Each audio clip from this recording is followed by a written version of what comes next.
You're going to talk to us today about nuclear and everything involved with it. Well, that'll be a longer discussion. I'll start the work session. If you guys can give me 15 to 20 minutes, I'll give you some background on the reason for this work session. And then we'll answer questions about that background of what led to today. And then what I'd really like to do, the real point of the work session is preliminary discussion so I can take notes of questions you guys have in preparation for potential community outreach. So I think Commissioner Overton and Rio Blanco County phrased it best. You can have community outreach or you can have successful community outreach. And so I'm trying to set the stage so we can have successful community outreach. There's no project targeted today, but there's the potential for projects that could bring economic development opportunities to the region. Is that fair? So, background, you guys recall last summer we did the surveys about energy, and then we had the other survey looking at potential for regional energy hubs and so forth. And that first survey, what came out of it was the support for nuclear energy as a transition from coal. Well, out of that, the State Democrat Party published a policy statement that said they would not support nuclear energy unless there was a solution for waste. And Ray Beck knows that if a question's put in front of me, I take that as a challenge to find an answer. So I started looking down the rabbit hole. What do they mean there's no solution for nuclear waste? And what I discovered was, per Congress, there is a solution. It's Yucca Mountain as a permanent repository. The second thing that came out of Congress is direction for the DOE to set up interim storage facilities, CSIFs, Consolidated Interim Storage Facilities for spent fuel. So I started looking into that, and I found that the Department of Energy seemingly has learned from their lessons of the past, which we'll touch on some of that in these work group questions during this work session and hopefully the next one. And that is, there's some trust that's been eroded between communities and the federal government. And so they set up this collaborative-based siting program, CBS, where they want to collaborate with local communities to have an educated and informed process so that there's community buy-in to working with the DOE, not just the DOE saying, oh, we own property in Maybell and we're going to do this in your backyard, right? So through that, we found this funding through ECA to have these work sessions as a preliminary step towards potentially working with the Department of Energy on community outreach and engagement regarding interim storage. So with that in mind, what is interim storage and what is nuclear waste? Well, the DOE, and this is my notes from House Bill 1040 in the last month, released a glossary of terms this summer that the term nuclear waste is not in this glossary of terms. They refer to it as spent nuclear fuel. Because if you're looking specifically at what we're talking about, that's what we're talking about. When you look at articles like what NPR, KUNC published back in January, that radioactive high-level nuclear waste, and we're going to turn this into a Florida version of a swamp, but with nuclear waste in northwest Colorado, that paints a very graphic image, right? It's also way off base, and it's editorialized smearing, seemingly in a campaign against House Bill 1040, if you look at the timing of it, and the fact that there's been crickets since 1040 came out of the legislature. What we're talking about is not radioactive fuel from nuclear warheads. We're talking about the spent fuel from nuclear power facilities. So if we look at, for background, what's happened since the 1950s and 1960s, when the DOE got direction from Congress, it was the DOE will manage the spent fuel from the utility companies and they're responsible for storing it. That's how Yucca Mountain came about, right? It's the only utility, if you think about it, in the country where the federal government's responsible for the spent fuel. Federal government's not responsible for anything in the coal mine or the coal plant, but with nuclear they are.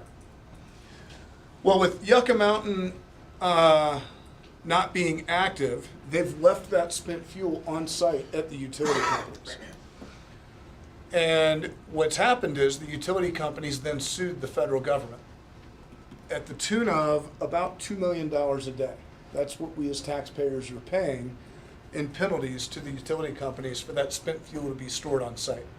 And it's stored in dry casks on site. It's been through hurricanes and tropical storms, depending on the location of the utility, and there's never been an incident. There's never been a radiological leak or seepage into the ground or anything like that. However, if we look at that $2 million a day in breach of contract penalties, that's a lot of money that we as taxpayers could save if we worked with the government to find a solution. Whether it's in Colorado or Utah or Arkansas or South Carolina, wherever it is, the DOE's looking for solutions so that they can come out of that breach of contract, if you will.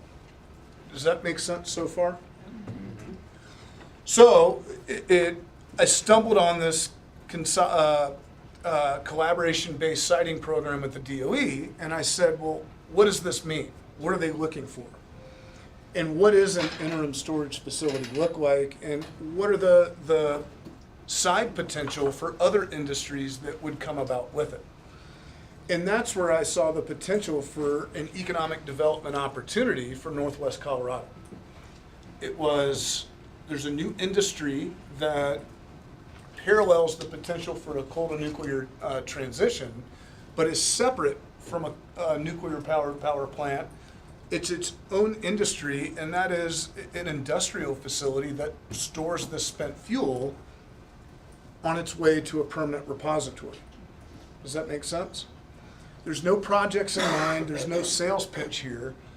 The purpose of this work session is, along the lines of this conversation, what questions would be asked? And if there were a collaborative-based community outreach program, what information would need to be prepared? How would that outreach take place? What would you want to see, and what questions would you have that you think your community would have that need to be answered? So you guys got this is the meeting one worksheet, the questions we're going down. It's not all focused on spent fuel. A lot of it's focused on interaction with the federal government, interaction with each other. The second work session questions also focus on what other ancillary industries would the communities be interested in, what other opportunities would you be open to, and the last question of both work sessions that I'll have for you is, what does community engagement outreach look like?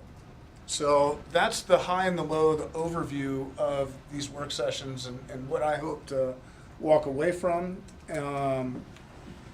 If you have questions before we get started, I'd say let's jump on those. If anybody in the audience has questions as we go along, I'd encourage, if you guys are okay with it, for you guys to jump in. I would ask, for the sake of time, that we try to stay on topic so that we can We have till 5 o'clock. Yep, so that we can be efficient with our time. And I hope that that overview kind of paints the big picture of, it's a facilitated listening session, right? These are some questions to ask. Where do the answers go? I share these with Energy Communities Alliance, who's hosting the forum that you guys are going to be attending next month. Not all of you, but I believe the mayor and Peter are going. It also filters to the Department of Energy to help them design their community outreach program, whether we participate or not. So that's where these go. My hope is we go through questions. I'll answer if I can have an answer to a question, but my main goal is to write down what your questions and comments are so that we can communicate that and potentially build a community outreach program for the region. Is that fair? Any questions on any of that so far? Okay. Timeline overall.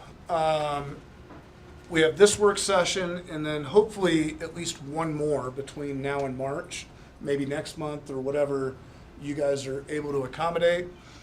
And then in the fall, the DOE opens up what they call an expression of interest. That expression of interest is an expression of interest, and I put in parentheses, in community outreach. Meaning the region, the area wants to engage with the DOE to have community outreach with the general public. It's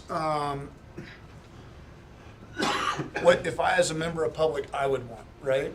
It's not you guys making a decision with the project in mind. It's, dear general public, here's a forum, here's a meeting, here's some information, here's an FAQ on what it could look like to host an interim storage facility.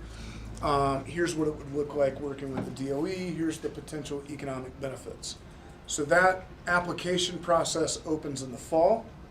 They'll make a decision on applicants. I think they're going to select 14 or 15 communities sometime in February or March next year, so 12 months from now. These work sessions we're engaging in position us about a year ahead of many communities in the United States. Because if we express interest as a region, we've already done the preliminary work, and we can actually design a community outreach campaign that is applicable to the community and not spend 6 months wasting money and time. Well, what are we outreaching about? What are we looking at? Big picture from there, the DOE wants to move at the speed of trust, is what they're calling it. So if it takes a year to earn their trust, and the community says, the community being the region, the county, whatever, if it takes a year to get to that point and they go through a siting process and say, oh, we found land, the community's engaged and buys in, it's been a year, we'll work on the contracts to move forward, awesome. If that takes 5 years, awesome. If they begin with the community outreach next year and we go through a year or 2 years of engagement and education with the community, and the community says, we're out, we want nothing to do with the DOE, then we wipe our hands and we walk away. So there's no commitment, there's no specific project in mind other than designing community outreach and education, and that's a rough timeline, which really is not fast and it's not urgent for all intents and purposes. Does that make sense? Any questions about that at all? So let's start with the first question then. What would bring this community to the table to work with the DOE? Economic benefit, jobs. You know, DOE is not going to pay property tax, so we won't have that. But, you know, creation of jobs, how many, how long?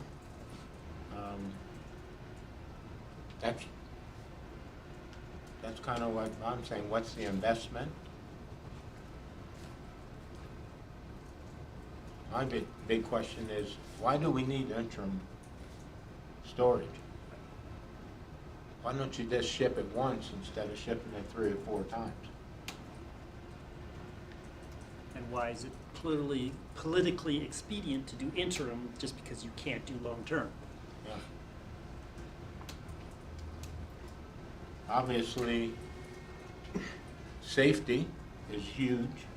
I think the hysterical side of this issue is 3 Mile Island, Chernobyl, and Fukushima, Japan, and, you know, little green men running around, you know, contaminated.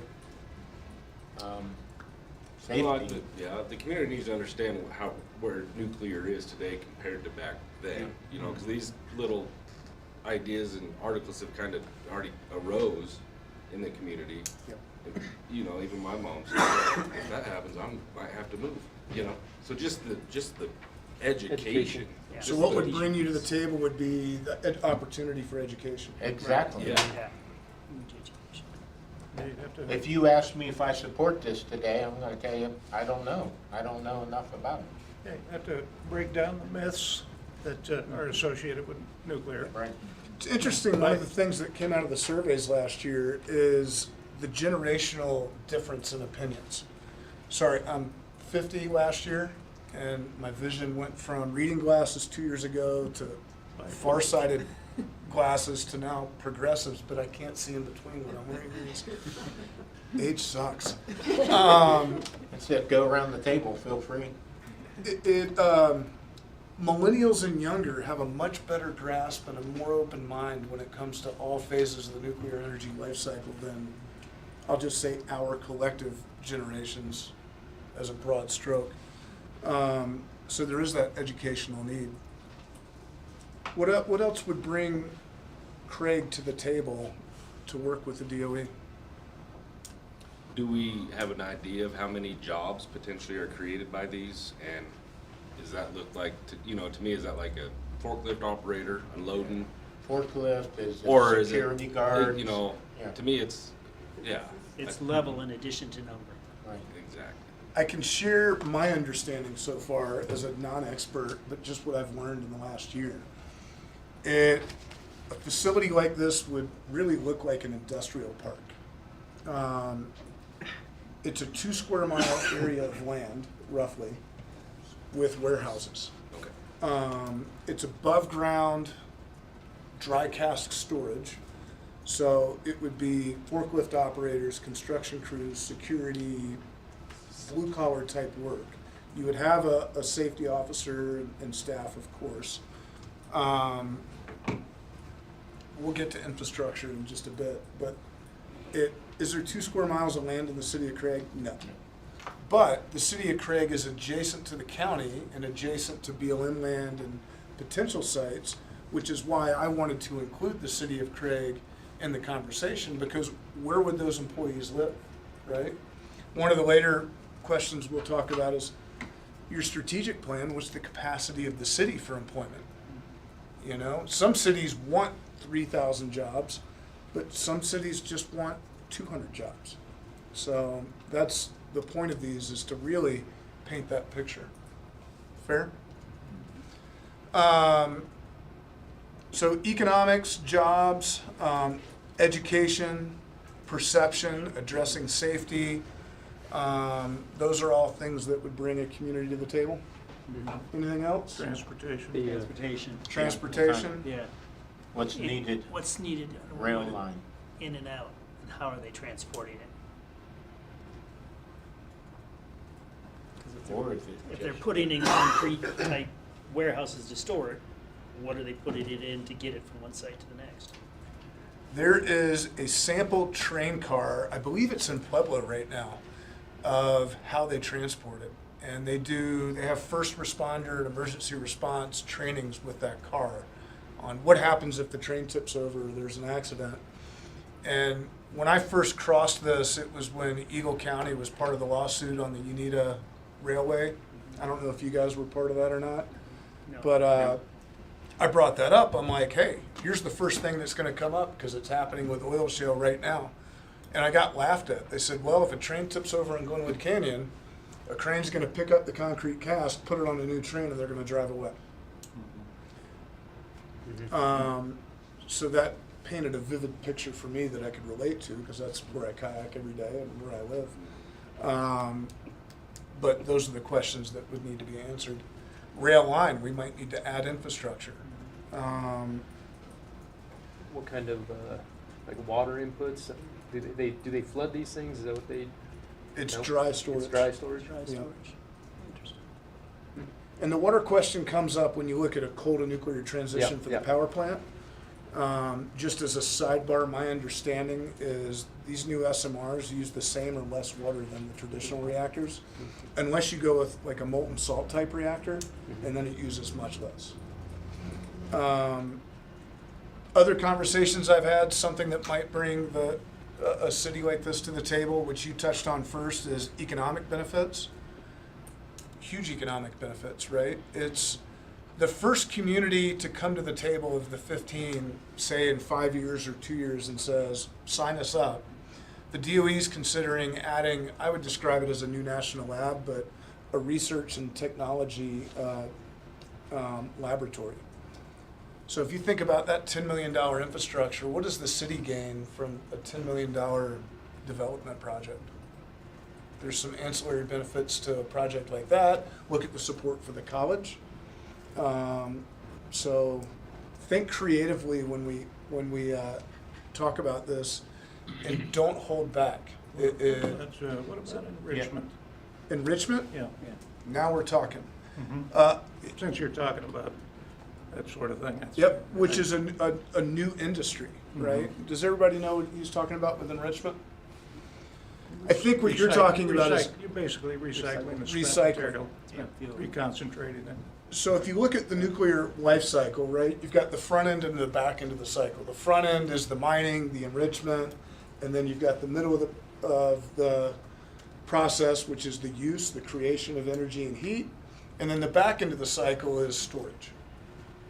But you have to So have it's a- not really a cycle because you don't connect the front and the back end unless you add this component that Peter brings up, and that's reprocessing. You have which to have the- a reactor for that, don't you? Sir? You have to have a reactor for that, don't you? It's its own process. And the United States was the leader in the world for all phases of this up until the Carter administration. And Carter administration, they stopped reprocessing spent nuclear fuel and just left it on site and stored it, which opened up the door for France is now the leader in reprocessing spent fuel.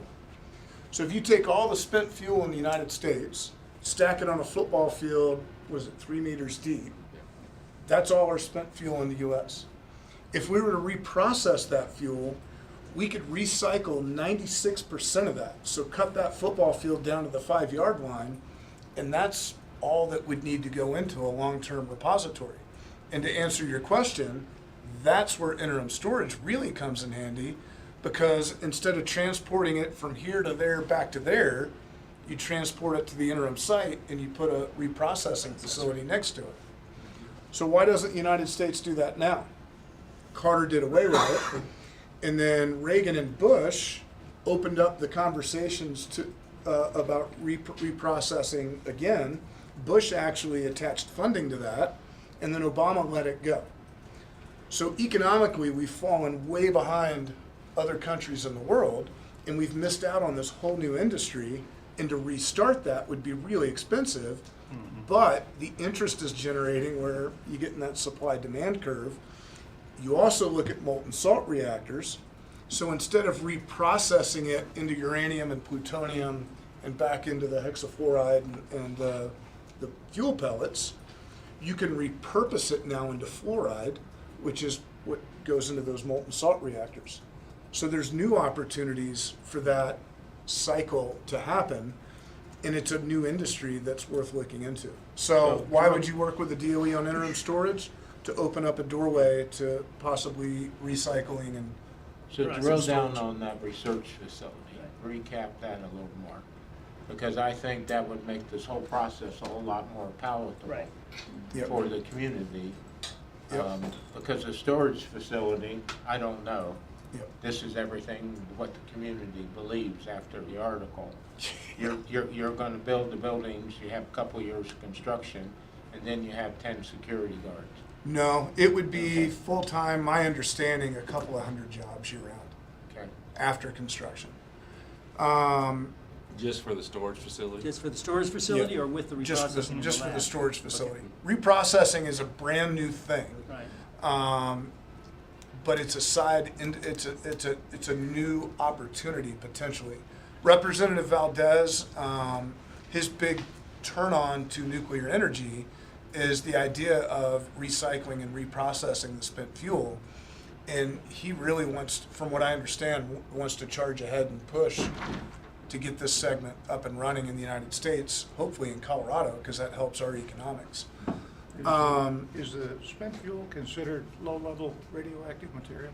Yeah, the high level, my understanding is the high level waste is the weapons side of it. But again, this is where I need to be educated as part of this community outreach as well. There was a question. What did you just ask a second ago? We kind of skipped over it. I just said. Oh, the research facility. Research facility, yeah. So I just learned about that opportunity 3 weeks ago when I was in DC. And it was Mike Sampson, Perry Will, and Melody Villard and I were all at dinner with Marla from this collaborative base siting division. And at dinner, and she's like, oh, by the way, the first community that stands up, we're thinking we're going to add this research and technology center to it. And all of us were like, aren't? Just like you Yeah. did. Yeah. That could be a real driver to this process. So if you think about it, we go from talking about an industrial storage park to the potential to have a recycling facility, for lack of a better term, to also having this research facility that supports the infrastructure, the economic development, and the universities in the region. Now we're potentially talking about $100 billion of infrastructure and economic development. That's significant. And that's why my ears perk up at, let's have these conversations. If we look down the rabbit hole and there's a snake, not a rabbit, we pull our hand out and we walk away. And it doesn't cost us anything but time and education. What's the lifespan of those casks they put the material in? Good question. Because in Hanford, Washington, when they started having leaks, I mean, that was pretty serious.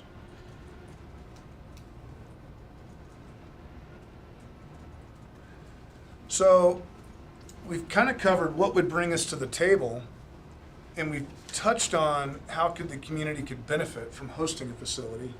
Is there anything we've missed on those two questions?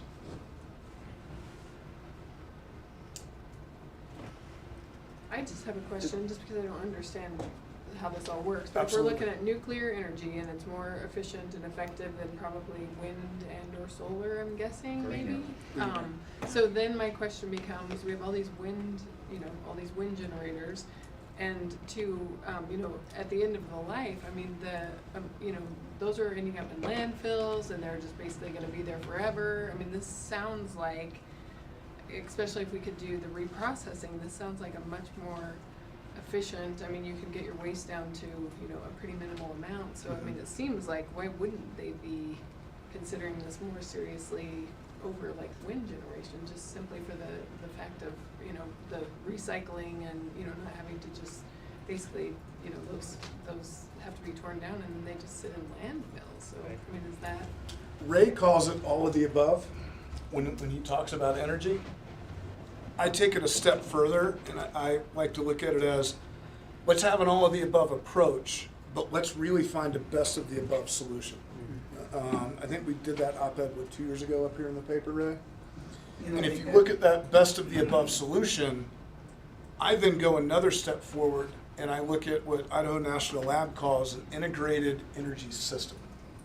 So how does nuclear, wind, solar, geothermal, natural gas, coal, how do these energies work together for the maximum benefit of the community, right? With nuclear, I look at nuclear as a light switch. If we've got wind, solar, natural gas, and geothermal, say in Moffat County, when those are generating, we flip the switch, say down, and nuclear can generate heat, right? When those aren't generating, we can flip that switch up and draw our electricity from the nuclear, and we can really integrate all these different types of energy so they work together for our maximum benefit. Now with what you're asking, it's, well, we look at the recycling and the storage of, we'll call it waste from all of these different energies. Why is one better than the other? Well, it depends on where you get your information and who you listen to, right? If you listen to the Vail Daily article today about the environmental groups begging the governor not to sign off on 1040, well, wind and solar are the best thing since sliced bread because they have zero carbon emission. But if we look at an 80-year life cycle of, say, nuclear, wind, solar, from mining and manufacture all the way to the storage of the waste and the byproduct, that side-by-side hasn't been done. And so what I've asked for with the Department of Energy, and I'm looking at other programs to find the funding to get this done, I'm calling it a cumulative impact analysis. What's the cumulative impact of all these different sources of energy, and how do they really line up next to each other? To me, that would be the apples to apples conversation. And we don't have the data in front of us to have that conversation. And as we say, as I like to say, if we're having fact-based conversations, we have to have the data to drive those facts. And unfortunately, we don't have that right in front of us.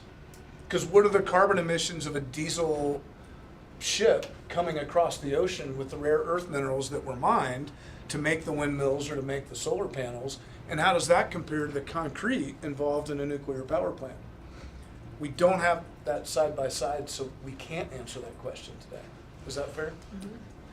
So if you have a storage facility, does it increase your chances of possibly getting a nuclear power plant? That's the very first question I asked. The easy answer I mean, you might as well is, be close by, yeah. I'm just gonna make shorthand because this is why I'm here, right? The short answer is no, because it's two different paths. Right.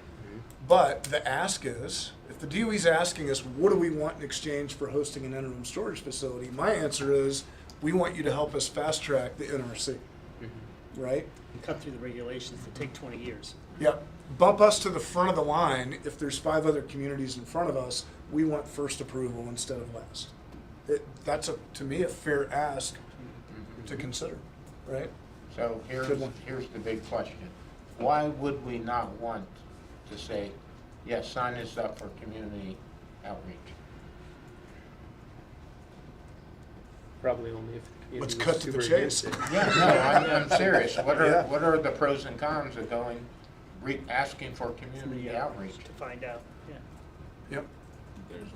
I don't see any cons, other than you need to buy in more than Craig. I mean, if you Comes try in to believe, Moffett County. well, not only Moffett County, Routt County is gonna have a problem. Up north, there are other counties surrounded, and towns around us that need to be part of that education process. Otherwise, you'll have what you have had at Rocky Flats for 40 years. You want some updated information? Club 20, was that 2 weeks ago? They asked me to do a presentation on the life cycle of nuclear energy, which is why I was rattling off front end, back end, and whatnot, because that was Right. that presentation. At the end of it, Ray Beck and T. Wright Dickinson stand up and make a motion for Club 20 that Club 20 supports all phases of the nuclear energy life cycle. And then T. Wright comes up to me after the meeting and he says, The reason we could do that is because Club 20 has policy on the books supporting all the above approach to Right. our energy sources, so we were able to go ahead and do that. so T. Wright comes up to me after the meeting and says, Matt, DOE owns property right here in Maybell. Why don't we do this in Maybell?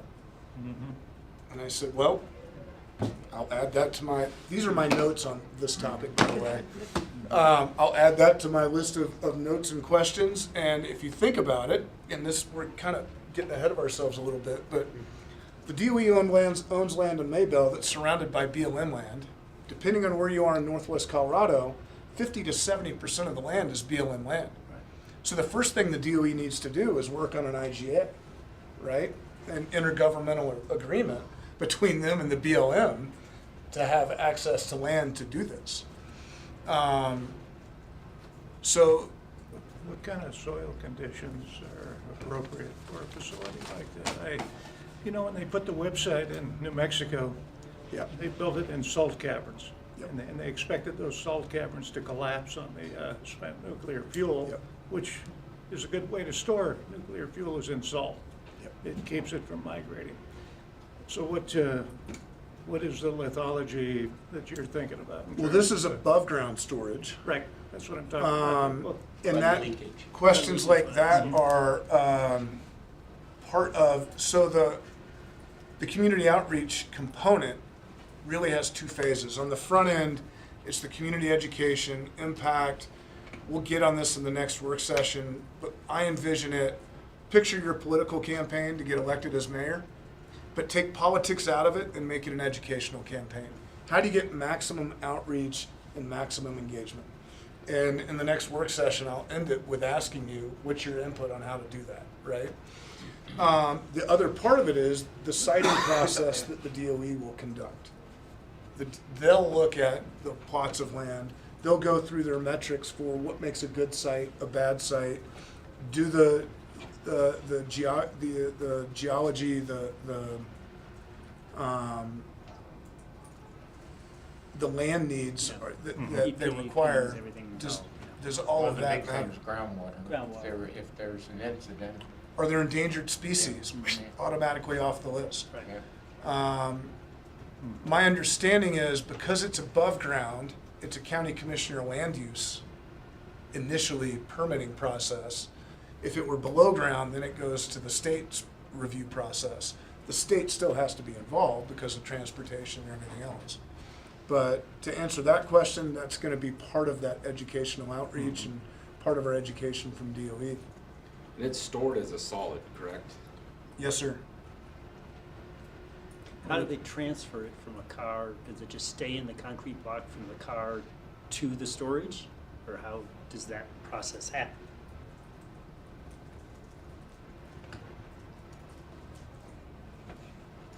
They just store that stuff out on the open at the power plants. It's above ground and subject to elements. Sitting on those guys, yeah. Yeah. If you have a Yeah. processing facility, though, I think you'd have to have it somewhere a little closer to water, Yeah. I think. because you actually have to have a nuclear reactor to reprocess spent nuclear fuel. And so you concentrate it, you have a higher level radioactive materials product that you can ship back to a nuclear plant or some other research opportunity. Yep. But I think you'd have to have some cooling if you had a For the reprocessing. if you were to do a reprocessing repurposing facility. plant. Yeah. Yeah.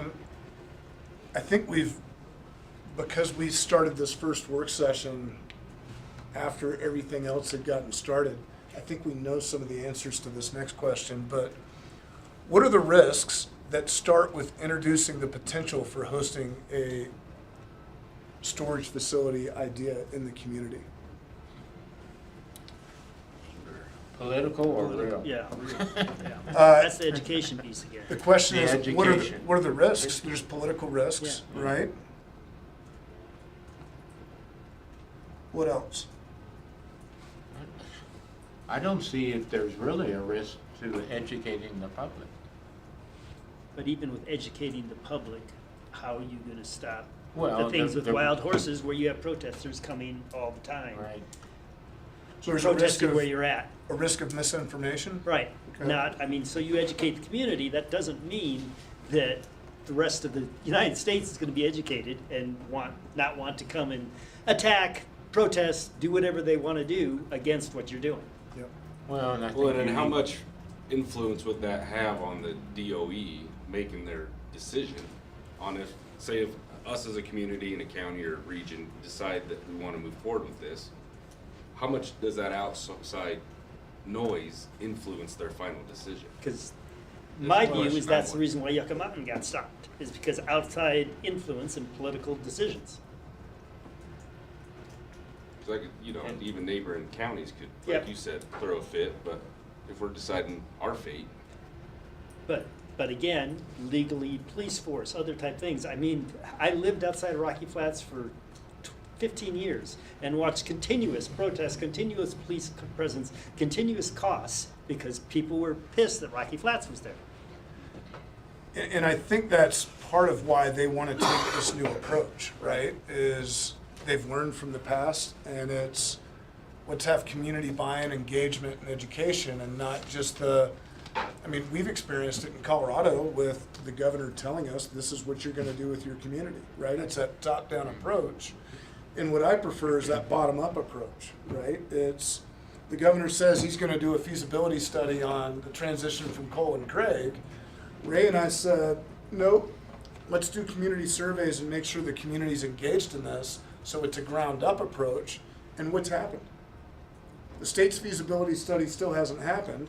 Ray and I are now working with NREL to answer some of the questions that need to be asked for a feasibility study. and we're taking a ground-up approach. And that's what I think the DOE wants to do with this. My impression is that ground-up approach, so you have community buy-in, you can avoid some of those protests.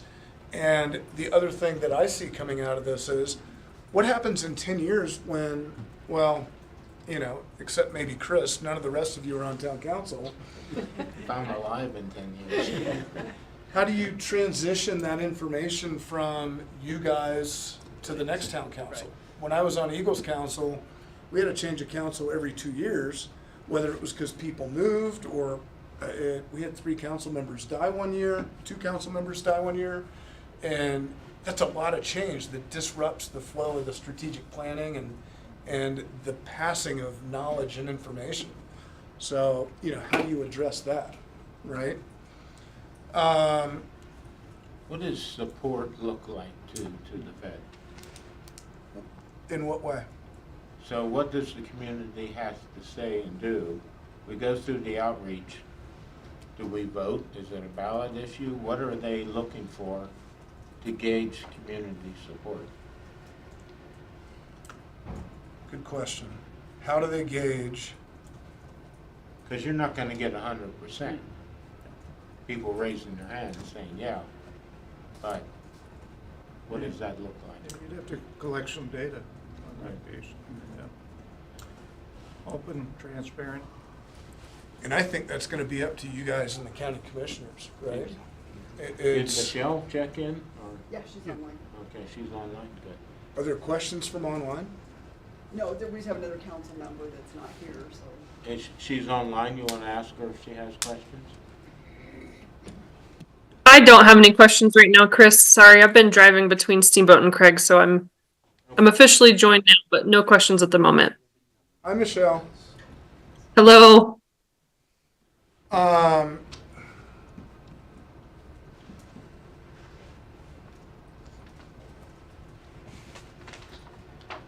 In a, this is a lot of legalese, but a legally enforceable consent-based citing agreement, including economic benefit packages, who's empowered and can be supported to sign on behalf of the state or local government? I think in this case, it would be the commissioners, because it wouldn't be in the city of Craig. Right. Be county commissioners. Yeah.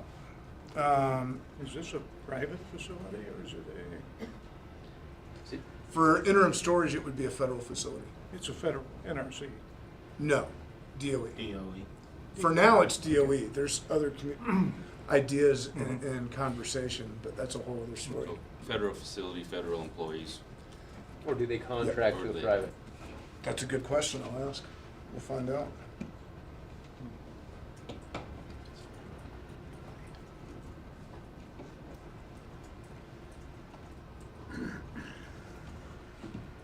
"17 minutes, so What resources, and the question kind of answers itself, but I'm going to put it out here because you guys might think of others. I'm on the 6th question. What resources, for example, expertise in economic development, financing, infrastructure, emergency management, legal and regulatory policies, transportation, what resources does your community need to ensure a potential siting process is an informed siting process? And what topics should be prioritized for this community?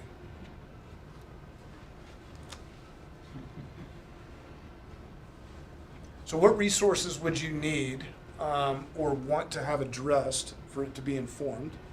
And what's the priority for the city of Craig? Economic development, transportation? Right. economic development, jobs it brings. I think safety is Safety huge, is because huge. that's the number That's- one yeah. concern of people. How safe is this? And how do you prove when you haven't ever done it? How do you guarantee me that 20 years from now it's not going to leak? Right. Guarantees.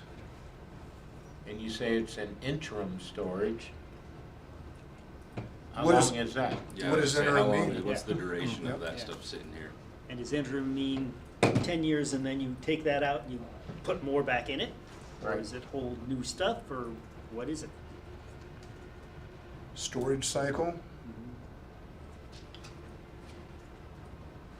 I'll say if we get the lab, it's a go. If we don't get I the was lab. gonna say, how realistic is the Yeah, lab? yeah, Right. exactly. Lab and re-enrichment facilities.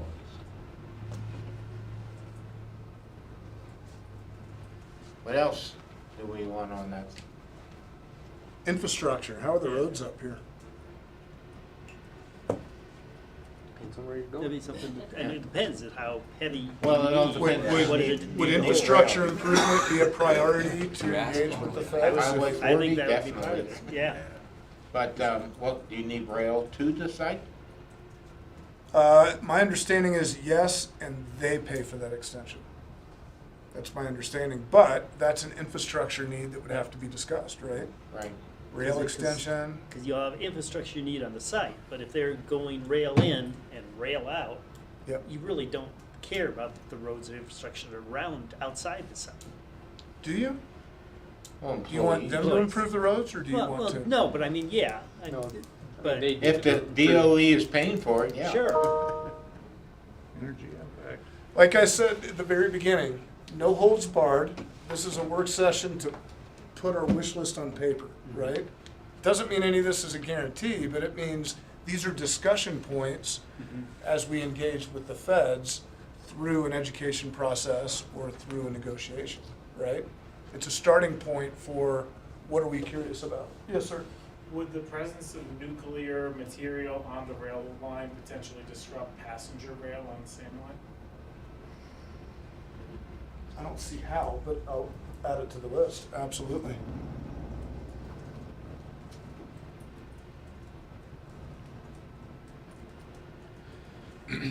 Would it be like a royalty How type would it affect payment? passenger service? Is Yeah, that a we fair get- way of phrasing it? yeah, Energy Okay. impact funds for coal extraction, if the yeah. 2-acre facility is 80% full, are we getting paid on that? Yeah. Potentially versus, What are you getting It'd paid be on? different Yeah, than how how we does- get paid. yeah. What's the Not as extra? what? What is the benefit? Yeah, what is the benefit to the entities, the county? I mean, do you get tax dollars? Do you get Right. storage And fees? is it based on how full it is, or what's Yeah, it based on? Yeah. yeah, 'Cause if it's royalty just a payment? if it's 2-acre footprint and nothing else, Well, other it's than the jobs, DOE, other they're than not jobs. gonna pay Let me property pivot that tax. question so you can give me the answer. Mhm. What do you want the benefit to be? No income tax? No property taxes? They pay it for you? Do you want cellular service and Craig, like throughout, that they pay for? What do you want as a benefit from working with the feds? Income stream to replace lost revenue. Yep. Or better. Yep, Income stream, replace lost property taxes, a what? to replace lost property taxes.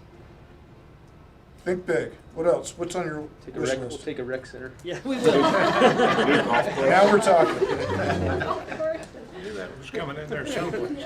It was on our Rec list. center, golf course. 10. See where I'm going with this? No, we got to go. No, Rec center, though. Now, do you want a redneck golf course or like a Jack Nicholson golf course? we went on the old tailing piles out there in Mayville. Yeah. Do you want glow in the dark golf balls so we have an inside joke? Sorry. You could call it No, half-life you know, course. improving quality of life, Right. that's a big Right. ask, you know? So how do That's you? the economic Rec center. I'm the benefit. driver. What is the economic, how do you measure that?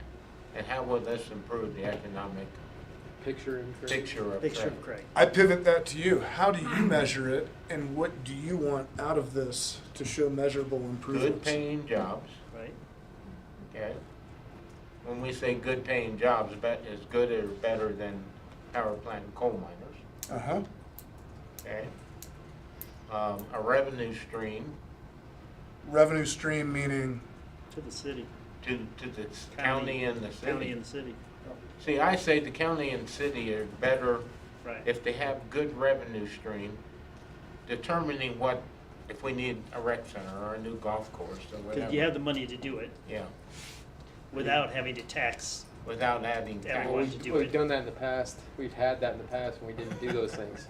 You know, that's the Right, problem. yeah, So Yeah, organizations come in and offer that, and then and we you get said it no. done. Yeah, Right. does it need any extra, like, emergency services or anything? Yeah. Hazmat teams. And then how would we go about, Yeah. like, paying for those if it did? So I am a paramedic, They probably staff and I asked that conversation at the very beginning, that question. And they have in-house continuing ed training for current emergency services. So the what ifs. Hayden Airport's down the street. Where I live is Eagle Airport.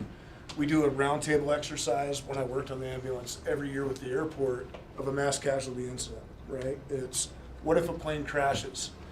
And, all right, bad side topic. When I worked for the coroner's office, in my job interview, at the time, we were paid by the investigation. In layman's terms, we were paid by the body. And I, being a paramedic with a bad sense of humor that's probably as bad as most police officers, I said, well, can I call dibs on the first plane crash?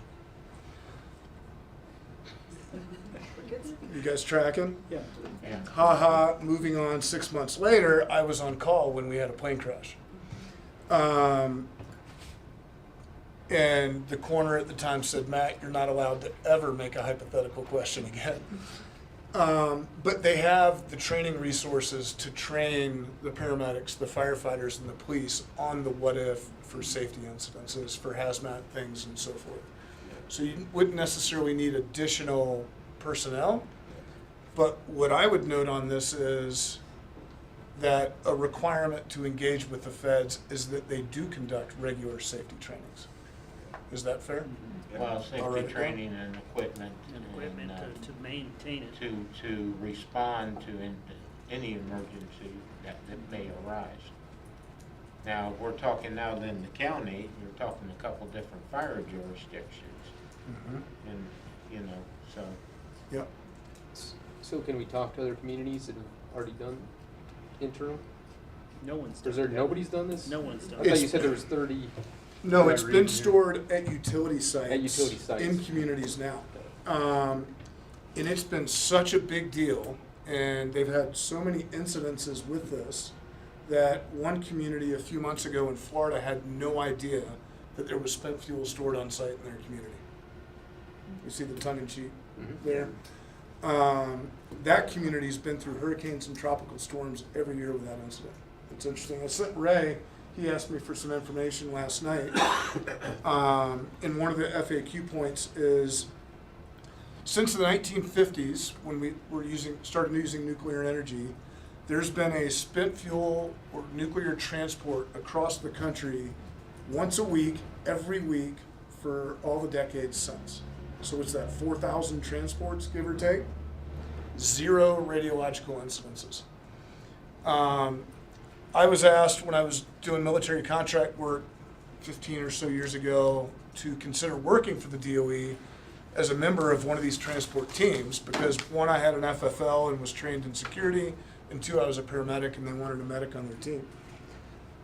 That's how serious they take their transports. I consider in my training of safety with medics and river personnel, safety's not an action and it's not a practice, safety's a mindset. And so my observation and interaction with these groups is they have that mindset. It's transported with security details, transported with medics. And if you guys remember Shell and Chevron and Rangeley, if you guys ever visited those sites or worked there, I worked at Shell for a couple years, and every step of every process is a safety check. And this is transported in that same way, and that's why they're able to say 4,000 transports without an incident. This is why. I don't want to imagine that that's how a facility like this would operate. I would want to set the expectation that this is how a facility like this would operate. Right. So to answer your question, I think what I write down is, we speak with other utilities that have experience with this. Yeah. Is that fair? Does it have it on the ground in their, at their? In their their facility there, sites? but on top of that, Ray Beck has a hand up. Just a couple comments. So, I have to ask myself, and I would encourage the city council to ask yourselves the same question, because at the end of the day, you guys are gonna probably be the ones that lead this community in this discussion. So how many hazardous materials or radioactive materials do we see or do we know of, or can we get the information of to travel our highways? They go right through Craig, Colorado. And so I think that's the first part of that education for you guys, so you can put this out to the community. Well, we did this research, and we found out that there's X, Y, Z trucks come through Craig, Colorado on a daily basis, on a weekly basis, a monthly basis, whatever that looks like. And then I go down to that, I go back to that fourth bullet point, that fourth question. I think if I'm sitting on city council, I would ask the question, I'd rephrase that. What are the risks of not bringing it to our community and having a discussion? Not what are the risks of doing it, but be proactive in the question and say, what are the risks if we don't? Because at the end of the day, we've got 2 to 3 years before our fossil fuels shut down. And so we gotta start having these conversations, and it's all about education. So if we can start with that question, because if this community don't get it, somebody else is gonna get it. And then you've got the uranium pit down there, you will see a lot of people walking around with, that are green or whatever the case is, and the pit's still down. I used to hunt down there. And so, even to Randy's point, you live there in Rocky Flats, and you seem to be doing okay, Randy. At least from all appearances. So, I mean, I think those are the types of questions you need to ask. And then the last thing I would say, we got a nuclear power plant going on up in Wyoming. Okay, so we have 4 minutes, And so, so we'll wrap Mr. this Mayor, up. maybe that's an opportunity for city council to go up and visit with them and see what they're doing, and ask some of those questions that you asked today. So I don't know how council, maybe we poll council. I don't know if we need to go to a second meeting to say, we want more information. Right. We want community outreach. Because I can say right now, for me, yeah, why not do community, that's why I asked the question. Why not start with community outreach and feel what the community wants? And see what their questions and what's Right. involved and how do we answer those questions. Right, So the second work session helps me put that together. okay. Does that make sense? The questions are, and we touched on it some today, what other missions would the community be interested in working with the DOE on? How can local governments work together? What past historical impacts has the community had from past DOE missions? That's a question for them so they can learn from. How can we ensure the benefits are shared equally among all the communities? And what does community engagement consist of? So instead of tackling all of this in one mind-numbing 2-hour work session, I broke it up into 2 so that we could digest between them. You guys are going to leave this and think of other things. I encourage you to please email me if you think of other things that we didn't touch on today, so I can add them to the list of feedback for them and insight. And I would ask that we schedule a second work session, if you guys That's don't my mind, next question. to discuss that, Workshop wise. that next work session if you're interested. So you already have one workshop on April 8th, that is the Mountain Rail. Okay. We do not have a workshop scheduled yet for the second meeting in April. We will be in Idaho Falls on your second Right. meeting. So we could look at May if you wanted, the 13th or the 27th. Well, Mountain Rail is gonna be the same thing as we did today. Could we do this again? We wanted to do a second one on April 8th. Yeah. Is that enough time? Does that work for everybody? Does that work for you? I have to be in Rangeley at 7, so what's that, an hour and a half? So 5:30, if we did 4 o'clock again, I can make that work if you guys wanted to. I know you guys all have busy work schedules, so. That's why I put it to you. Does that work? I think that should work. I think we Yep. should move forward. Got time. Does that work, Peter? What's, April 8th, 4 o'clock? 4 yeah, o'clock. but are you hoping to have more community engagement during that workshop? This is preliminary. It's, to me, it's open if the community wants to participate in this. If they don't want to come and participate in the preliminary discussion, this is designing the community engagement part of it. There's no project in mind right now. There's no community in mind. Within 60 seconds, I would refer back to the opening with that timeline and whatnot. Would you mind emailing me that calendar I walk-in? will absolutely make sure that happens. Thank you. You're welcome. That way I don't double book that day. and- Yeah. and we'll All do right, it. last couple questions and we're moving to the next workshop. Thank you guys very much. April 8th, you got it on your calendar, right? Yes, sir. Okay. Thank you for humoring me and for Thank you. the engagement on this. And I'll see y'all in an hour and a half, 2 hours, hour and a half. Tell Ray to buy dinner for you. I did.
Bill, is he online?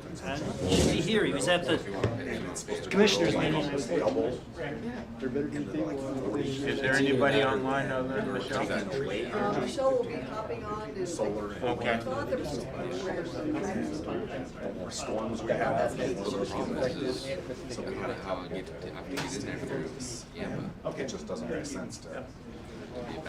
It's safe, right? That's what's important. What does that matter? It's very safer than the other time. Hide it? Otherwise, we're just. Of course, this is what you building trust and insurance. Because that tree, I think she came in Initiate right now. And that's engaged No, for we're here experts. before long, before he's way over. Yeah, we're gonna Which that tree is. You guys can, wherever you wanna grab 2 seats. Transparent decision making is the next step. Data is where we collect data. Do we want to have one of the attorneys Well, that's part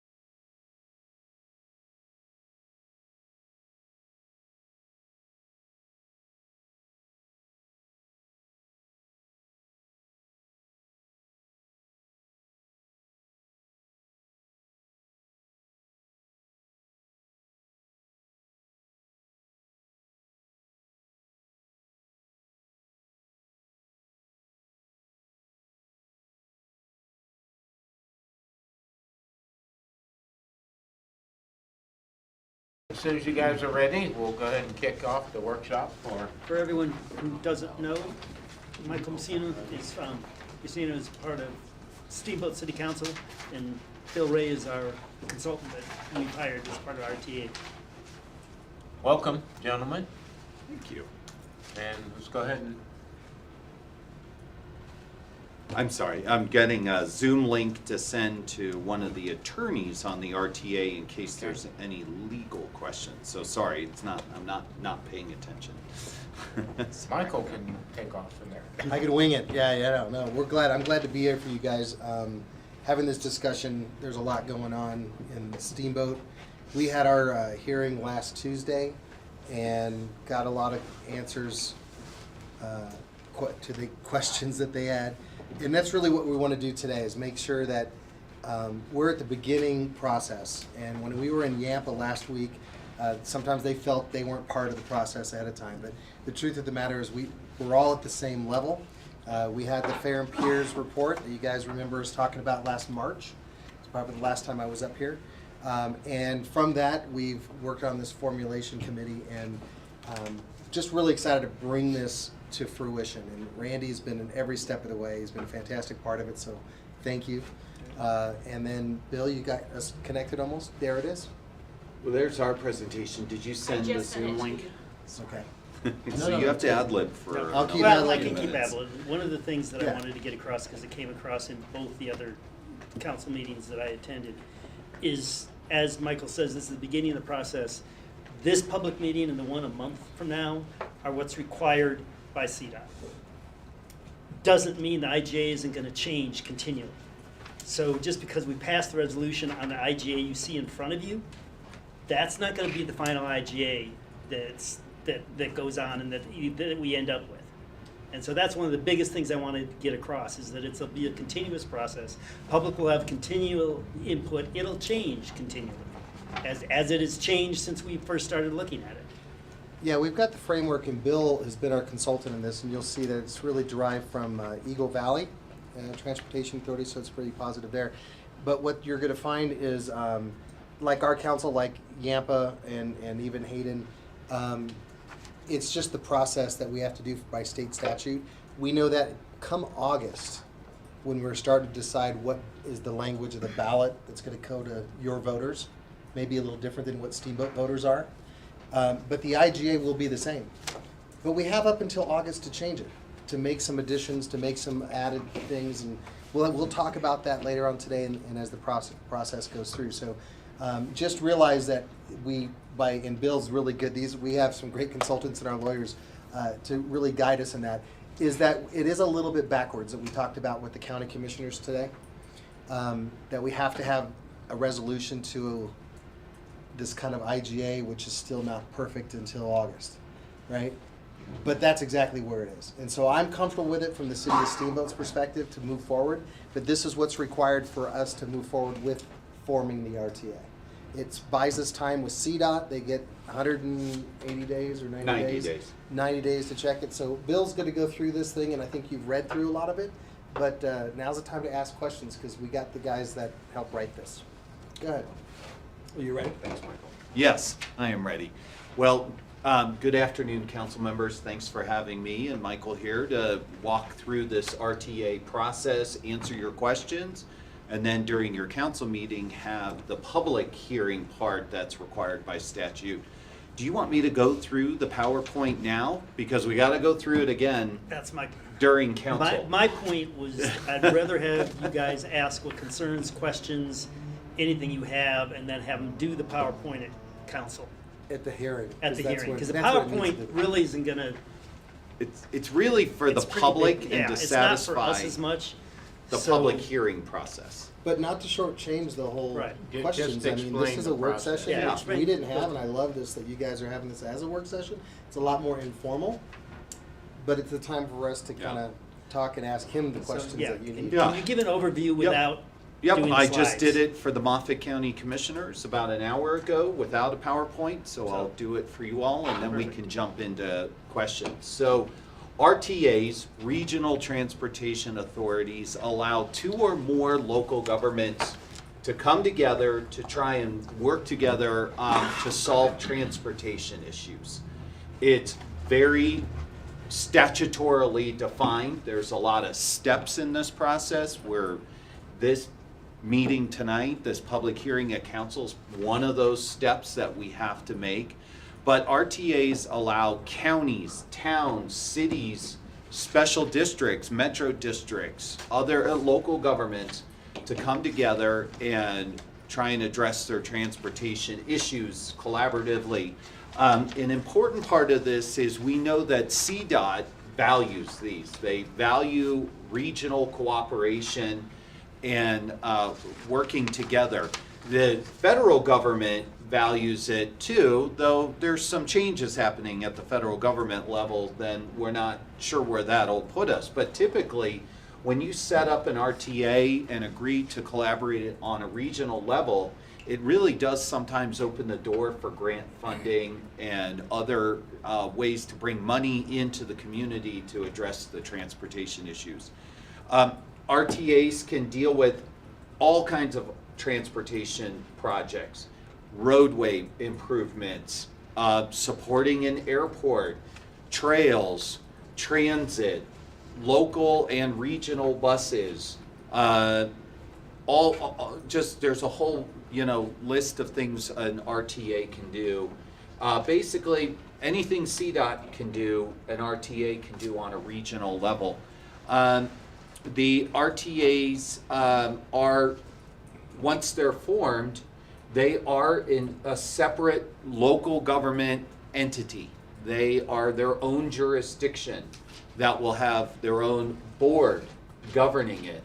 The board would be made up of, in the case of what we're looking at for Yampa Valley and what's in the draft IGA, one vote per jurisdiction. So each jurisdiction that joins the RTA would get one board member eligible to vote and an alternate in case that board member is not available.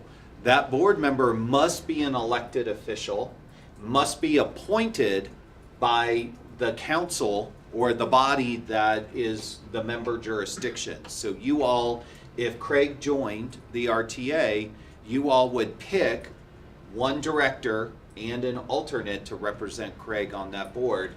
Same as Steamboat would pick one director, one alternate to represent, and it would be one community, one vote. The RTA is basically governed by an intergovernmental agreement between the jurisdictions that want to be part of it. And that's what we're here today to talk about, today and tonight. Because that intergovernmental agreement lays out the framework for the RTA. It lays out the governance, the board I just talked about, the officers, the service goals, all different kind of pieces of operating the RTA.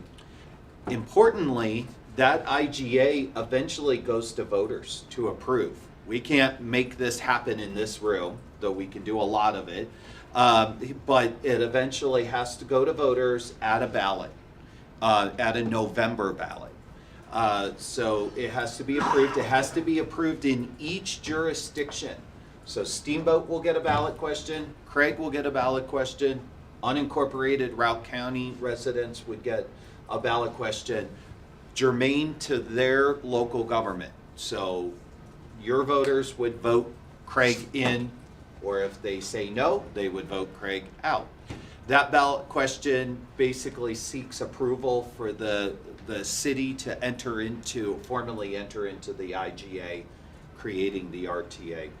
That ballot question can also have a request for tax dollars. RTAs are allowed to ask voters for tax support to support their operations. That can be a sales tax, it can be a property tax, it could be a lodging tax, and then also RTAs can ask for bonding authority, so debt. And then without a voter approval, RTAs are allowed to levy motor vehicle registration fees up to $10 per vehicle. They can do tolling, service fees. They can take contributions from member jurisdictions, like if a member jurisdiction wanted to pledge general fund revenue to the RTA, that would be allowed. That wouldn't take a vote, of course. And then they can also accept grants and private contributions. So private contributions right now is how Steamboat Resort is considering pledging funds toward the RTA if it's created as well. So that's part of the discussions going on. Service goals, that's an important part of the RTA. There's basically 8 service goals that we're looking at right now. I'm going to try and remember these all off the cuff, but you can fill in, or Randy can fill in where I miss them. But I'm going to look at his list. I can kind of go through the ones that I think are really impactful to Craig. First of all, it's taking over the US 40 regional bus route from the city of Steamboat Springs and making that owned and operated by the RTA. Along with that is expanding that service. More service, more frequency, peak hour frequency, then off-peak hour frequency. A circulator route for the city of Craig. So when you have more regional service, you don't want that regional bus moving around your city picking people up. You want that bus to have a location where people board it and get to their destination, whether that's a park and ride or that's a circulator bus that's collecting people in your community and bringing them to the bus. So a circulator bus is one of the service goals here in Craig. Service to unserved areas of Routt County, Oak Creek, Yampa, Stagecoach to the south, and then Steamboat 2 along US 40, but that would be possibly a separate local service that doesn't require Steamboat 2 folks to jump on the regional service, because we want that regional service to really be grabbing the workforce and moving our workforce and getting them out of their cars. Service to and from the Hayden Airport, so a bus service from Craig to Hayden Airport and Steamboat to Hayden Airport. Once again, think that's a workforce opportunity, but also residents and visitors to get to and from the airport as well. I will tell you, if it's really seen as a visitor transportation tool, maybe more from Steamboat in, that has its own challenges because then you have to have a bus that can handle skis, golf clubs. Yeah. That changes. It will happen. That'll happen. It'll be a challenge. For example, in Eagle Valley, when they set up their RTA a couple of years ago, they skipped bus service to the Eagle Valley Airport because of that challenge. Well, how are we going to get skis, snowboards, and golf clubs? So they just didn't do it? They're going to save it for the future. Gotcha. Plan B. And most of their airport workers already live down valley, so it wasn't a workforce transportation issue, but here it is. So that's an opportunity. Several of the service goals look at pedestrian safety along US 40 and then new corridors like the South Route. Crossings, crosswalks, underpasses, different things to increase, because when you increase bus service and bus routes, you also have to increase pedestrian safety. Park and rides, so that there's ways to get folks to the bus but out of their cars. So park and rides would be a part of this. Wildlife crossings, other pedestrian things. Rail. And then the final thing would be to establish the RTA as one of the stakeholders, one of the many, in the mountain rail commuter and passenger rail conversations, with the possibility that the RTA, at least at this point, would be part of a funding mix for these planning processes. Obviously, the actual improvements to the rail line would have to be considered down the line because they're expensive. And those plans are still being formulated, but having the RTA as part at the table, if you will, as part of a stakeholder in those planning, with some funds maybe available toward that planning effort. So those are the service goals that are being contemplated. Maybe I'll pause there for questions, because that was a bunch right there. Yeah, that was a big part of the slide deck. The other thing to let everyone know is that in order for it to pass right now, and this can change, but with IGA, Routt County and Steamboat have to pass it. Whether Craig, Hayden, Oak Creek, or Yampa pass it or not, doesn't affect really whether it goes through. Yeah, so the minimum is that you have to have, well, you don't even. You have to have 2 members. 2 members of Minimum. the 6 to start an RTA, but then there was gonna be a couple that are the higher tax bracket to pay for it. If Steamboat didn't vote us in, and yet everyone else did, it's still that we lose the funding opportunities. So the RTA has to have a Steamboat driver. That's why I'm here. I wanna make sure that we can do this together. Is this a Craig only ballot issue or Craig and Moffett County? It's Craig only. Yeah, what'd Yeah. you discover? Well, I did have a great meeting with the 3 commissioners and Jeff Comstock, who, Jeff and I go way back, because I used to work for the Trapper Coal Mine, and so we go way back together. Anyways, I gave a very similar overview.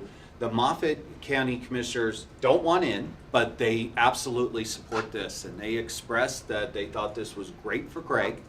Gave me lots of advice on how to pass the ballot question in Craig, but they felt that this was a good thing for Craig to be part of, shared their support of that. We are asking them, so the boundaries for the proposed RTA are right now all of Moffett County, all of Routt County, Careful. sorry. Yeah. All of Routt County and the municipalities in Routt County, so Steamboat, Hayden, Creek, and Yampa. And then the city of Craig, and then we're looking at like we're calling a flagpole down US 40, only in the CDOT right of way to connect the Routt County portion to Craig. It's not required. RTAs can have non-contiguous members, and some actually do. But it was a feeling that since buses would be operating on US 40, we might want to work together with CDOT and the county on improving that road for operations. Maybe a bus stop at some point in the future if it was ever warranted, that it would be good just to put that in our operating area now and get that done on the front end instead of having to do it in the future if there was a need to have some kind of roll along US 40. And I feel the Moffett County Commissioners saw that and are amenable to working with us to make that happen. And that does not require the county to vote for that. Actually, it just requires the commissioners to do a resolution supporting our request for that flagpole. It's actually a pretty simple process. And it can be a simple process. with the resolutions, each town, county does their own. So Moffett County would run ours, but it'll be a Craig resolution. It'll be a Hayden resolution. It'll be a Steamboat resolution. It'll be a Routt County unincorporated residents resolution. Each one On the ballot, on the ballot yes. will be separate. It can be only to form the approve the IGA and form the RTA. It could be combined with a funding question, a tax question, or you could do 2 separate questions. Approve the IGA, set up the RTA, approve, it could be, 1A, 1B, kind of 2 ballot questions. It could be combined into one. Or you could even do the RTA creation in 2025 and funding in a subsequent year. Those are things we're working to kind of figure out which is the strategy we should do. We're going to do polling and surveys as part of that, but we're also here at these kind of meetings to hear your feedback really matters in this process. And then also other ways to get community feedback, more public meetings, more ways to hopefully hear from the public so we can kind of make the sausage of this and figure out what is the right pathway. Well, I think from that is to have 2 perspectives. One is starting the formation of it. Okay, that's kind of, we'll see who joins it as a community, right, all our voters. But the taxing mechanism is like one thing. What do you here at Craig want to do versus what Steamboat were willing to do? We know that a property tax was talked about, but Steamboat voters really do not want a property tax at all. And so we as a formation committee kind of took our input that we know and said, hey, let's just not even put that in the IGA. Like we know it's an option, but we're not even going to consider it, right? I've had a few emails that people wanted to do it, but it really is what I'm here to listen to for you guys is what do you, first of all, do you here at the table want this RTA? And 2, if you do, what's gonna close the deal with your constituents? Because I don't know. I want to help. I mean, is it a percent? Is it 1%? Is it 0.5%? Is it a property tax? I mean, it could be something different, and that's where we have to collaborate together, right? Steamboat has its issues, and Craig, you've got yours, and together we want this transportation thing. But for me, as we're taking this road tour and going around and showing, This is your chance to guide the formation. We need to listen to Craig and find out what you guys want, because we're the big two in this RTA. I thought you had to have the same funding mechanism in all the communities. Property tax. If you do a 1 mil Okay, property only tax, property tax. it's across the entire district. Now, a 1 mil property tax isn't a lot, you need a whole lot more.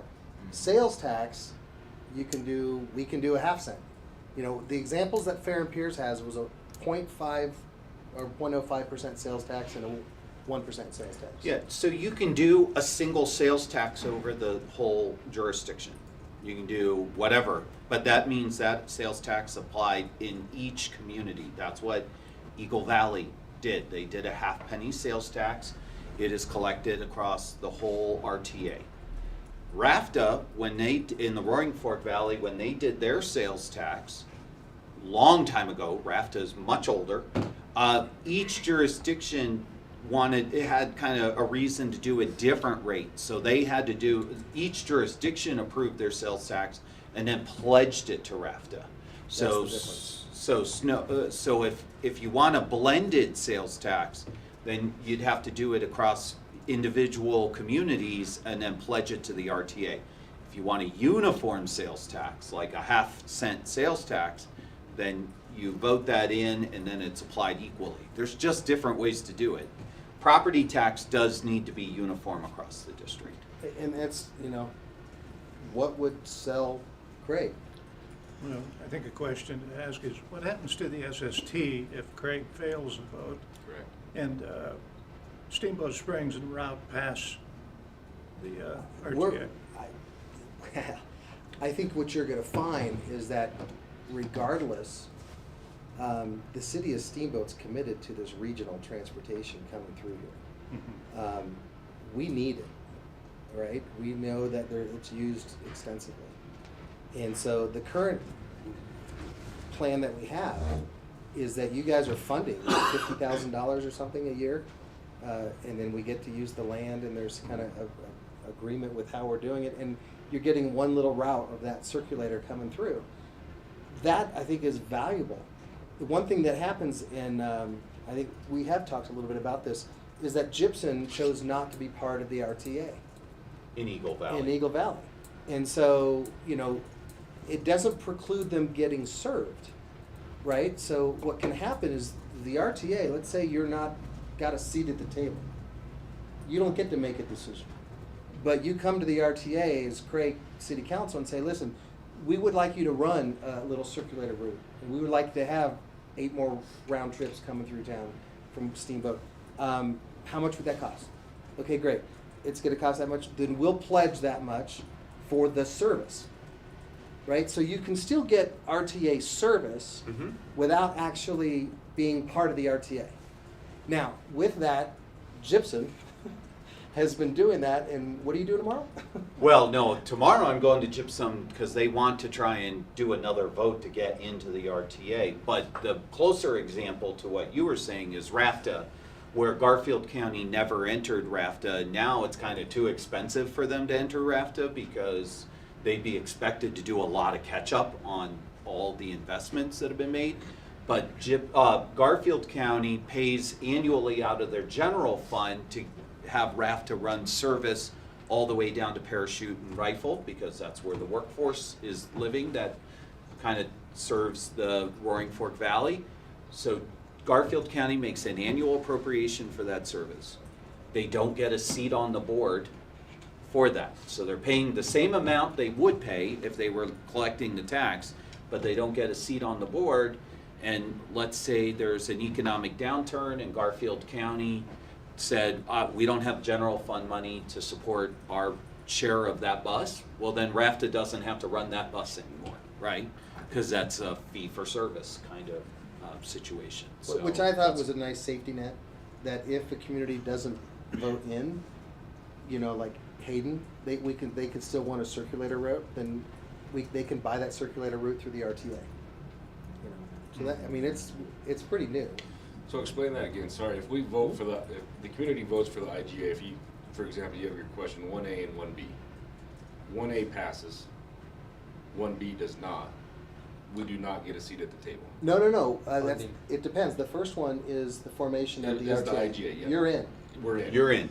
Okay. You're Now- on the board. You're on the board. On the board. You're in. And the second question, that's why it's nice to split them up, but some communities like to put them together, Yeah. is that by splitting it up and it going down, you end up with the opportunity that you talk to your city manager and say, okay, we want to do this, but how do we fund it without a tax? Because now it becomes where your citizens said, we don't want a tax. So the question is, at what level then do you get to, at the seat at the table, you're not providing anything, and so Steamboat's gonna be the lion's share of it. We know that the tax base is huge. So we know that we're gonna subsidize this. So I'm hoping to not hide behind that reality of that. My job is to get my citizens in Steamboat to pay for a route that's outside the city limits. Now, that's gonna be tough. And my goal on that is to really promote, like, I want them to do their due diligence and ask their servers and receptionists and bartenders where they live. How do you get here? Oh, would you guys like a bus system? I want the citizens that vote in Steamboat to realize how much their service of this town comes from Craig. And let's not hide behind the fact that let's help that. City of Steamboat Springs draws so much tourists. Let's help pay for a bus system for everybody. Well, I think that's gonna be important. Yeah. Because just building housing in this community is already surfaced. Why are we paying for Steamboat workers housing when Steamboat should pay for it? Because we're housing their employees. So I could see this RTA issue, that coming up as well. Why am I paying for Steamboat workers' transportation to work? Steamboat should be paying that. Yeah. So that's gonna be critical, Yeah. that you get the lion's share of this is being paid by. By. And not be ashamed of that. Right. I mean, Right. my God, we get how much tourism there? Well, For the- everybody here. And the Let's other go ahead and thing tax it. that you need to push, and I think that's something we need to push hard in Craig, is the safety issue. US 40 is a disaster. Oh my gosh. And with the RTA, hopefully that will reduce drastically the traffic that I see every time I go to Steamboat. I try to avoid between 6 a.m. and 9:30 Right. and between 4 p.m. and 6:30 because it takes forever and there's tons of people. Right behind what almost was a really bad accident. Someone trying to get around, pickup towing a fishing raft. And it got ugly and the truck with the raft ended up over in the grass. So, but, I mean, and those are the stories I'm being told all the time, those kind of stories on US Well, 40. last year, what, 4 fatalities? We've had 4 fatalities. Yeah. No, On no, Highway 40. I don't think it's gonna be hard to sell the community on the need for the bus system. I don't know what you guys feel, but it's how to pay for it, right? Right. Yeah. And so I was quoted in the paper about a month ago, we did something about, hey, I have to float a half-cent sales tax, and county commissioners kind of got a little sideways, and I'm like, listen, I just want people to realize, we're gonna ask you for money. Okay, this is not gonna be free, we can't do it. So I'm like, the Brown Ranch didn't get sold, and it wasn't marketed right. And I was like, what a disaster of a campaign. And since we're on this formation committee, let's do this a little differently. Let's get as much information to our citizens as early as we freaking can, so that everyone has any questions, we can answer them, and then we can go in August with the right document, and everyone's like, I'm for it. Before we even have to campaign, we know our citizens are gonna go for it. That's where I'd like to be. So what do you guys think? What do you guys think you can sell this community?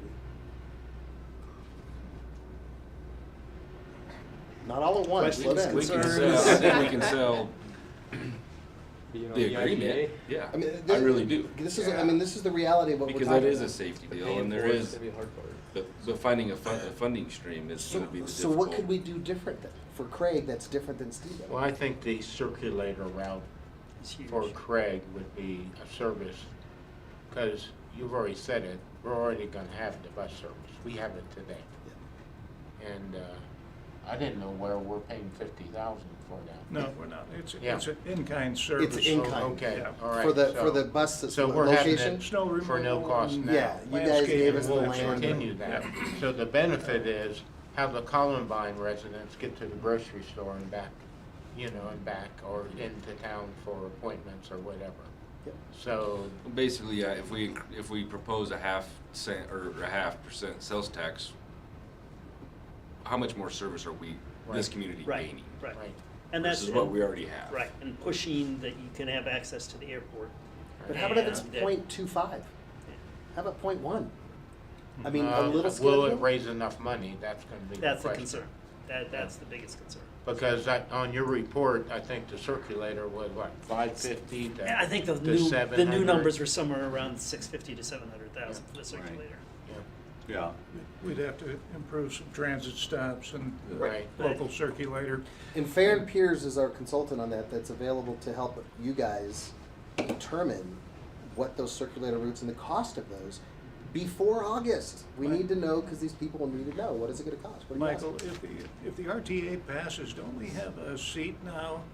The RTA has another seat on the transportation planning region. The TPR? I I think- never even asked I that. think Yeah, that- the RTA would get a seat on the Oh, the TPR. transit So that gives us authority access down. to some grant funding. Yeah, Oh, yeah, sure. whoa, in addition absolutely. to the- The RTAs are valued by the current administration's CDOT policy.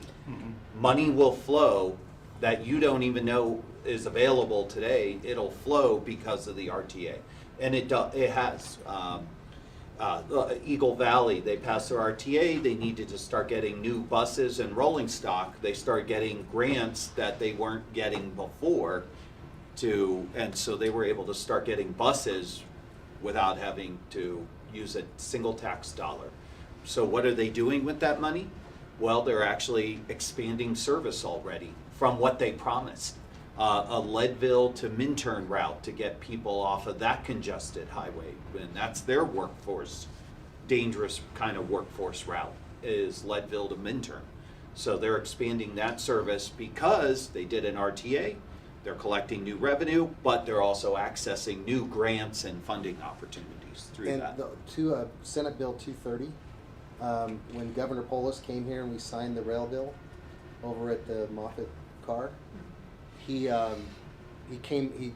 didn't pull me aside. I was talking to him. He goes, "Don't forget, we've got money for the RTA," and he knows that I was on the formation of that. And I'm like, "What do you mean?" He goes, "The 230 bill, the oil and gas, is for ongoing maintenance, operations O&M for RTAs."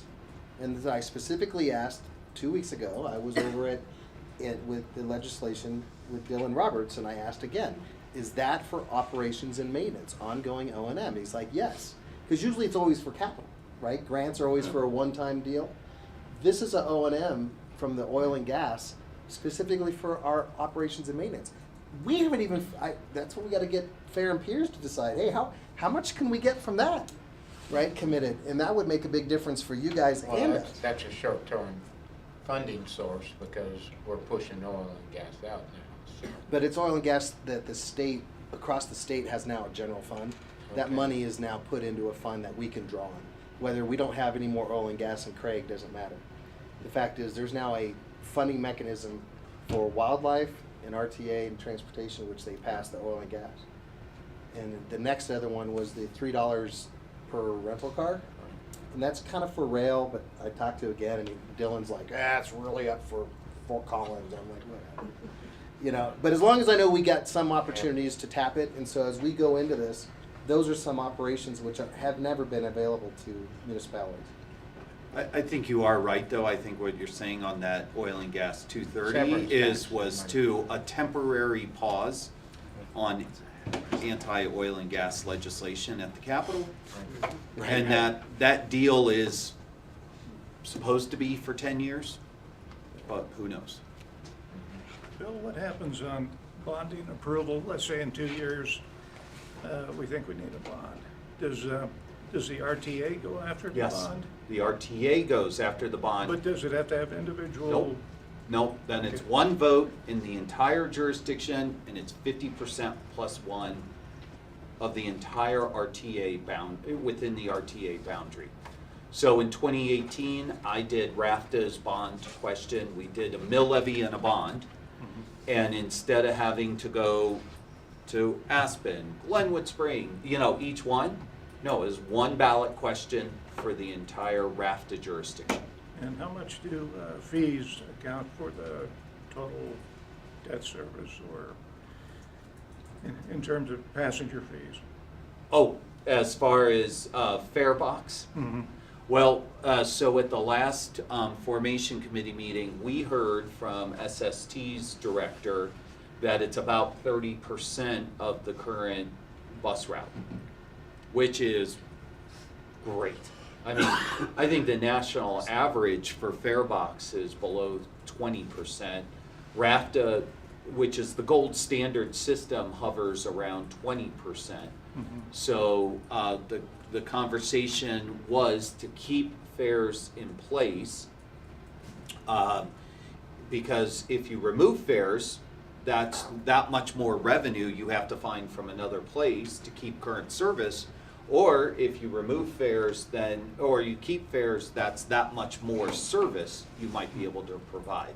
So would there be an expectation that it would stay at 30%? I don't think so, because when you bring more service on board, you have a chance of having more service that, at least at the beginning, is underutilized as people start to get in the habit of expecting the bus and getting on the bus, right? So probably the share of fare revenue would go down as a proportion of the whole I think budget. if we had a local circulator that required a fare, I'm not sure we'd get much ridership. Well, I think that's an important thing because Free bus system in Steamboat, otherwise it would not have a million we have over 1 million passengers a year for a town of 13,000. I mean, that's just unheard of in the bus.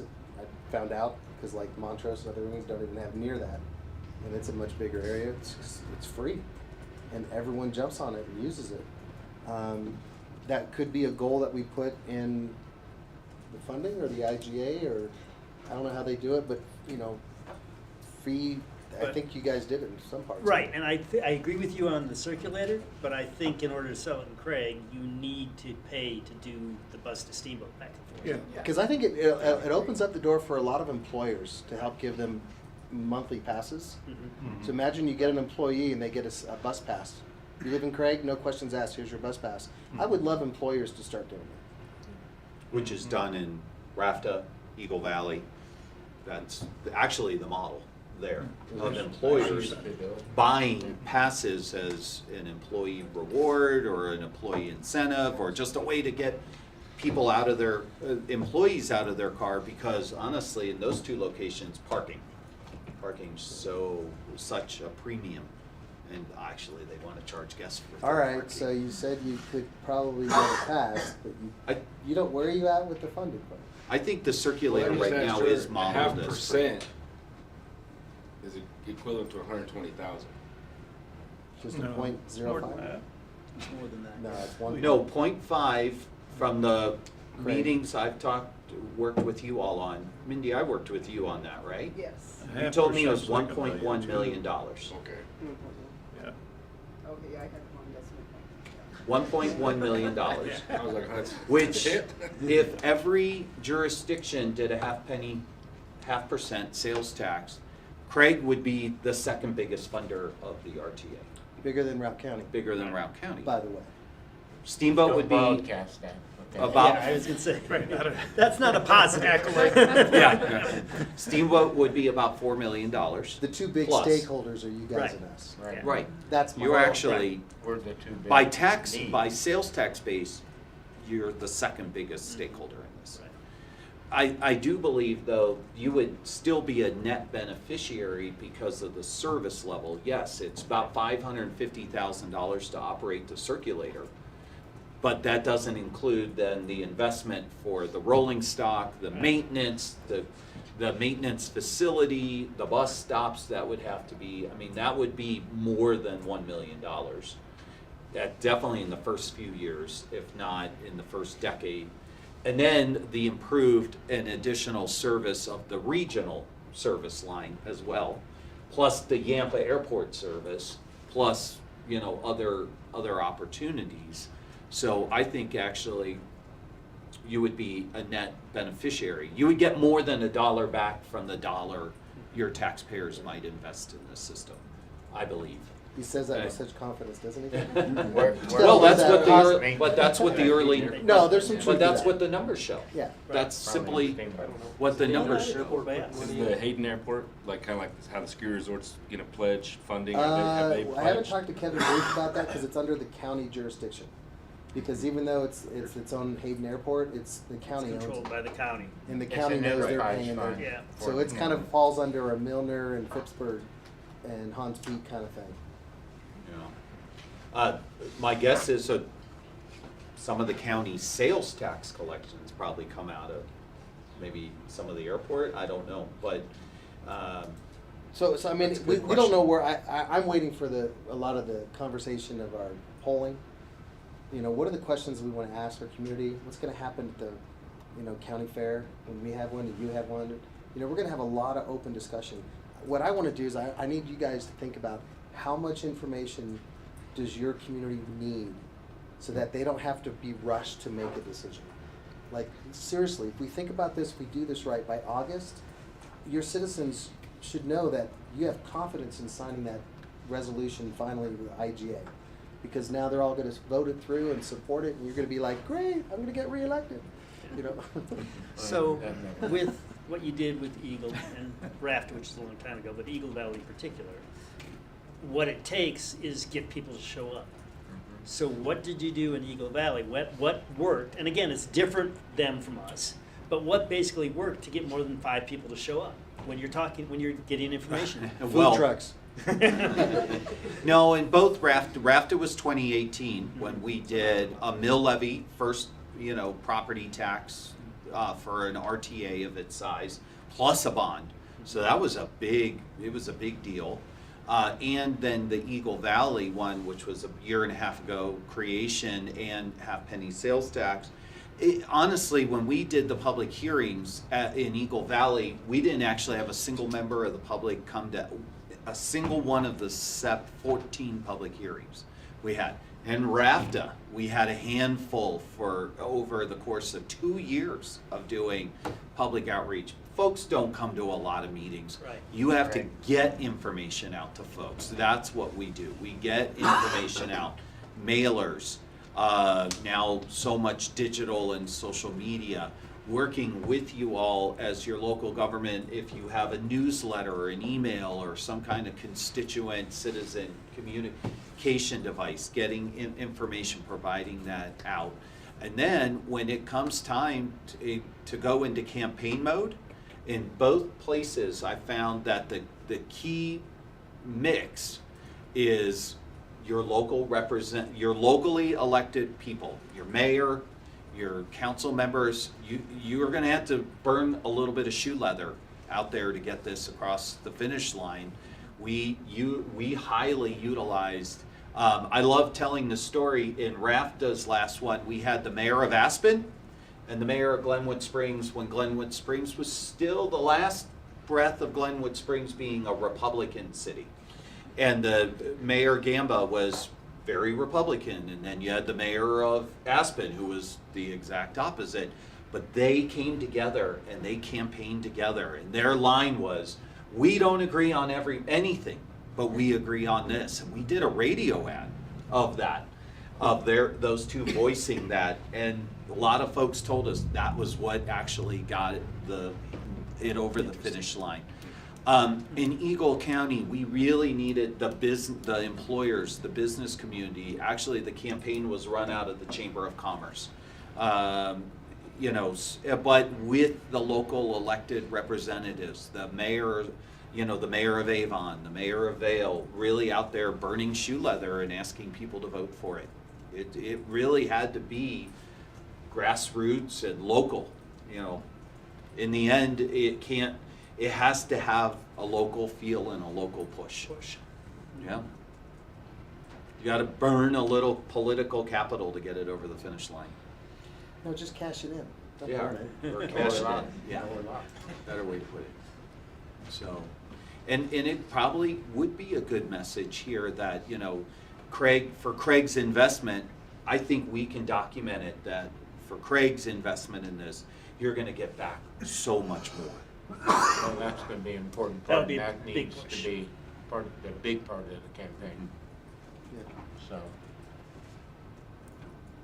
Because any new tax in this community usually takes couple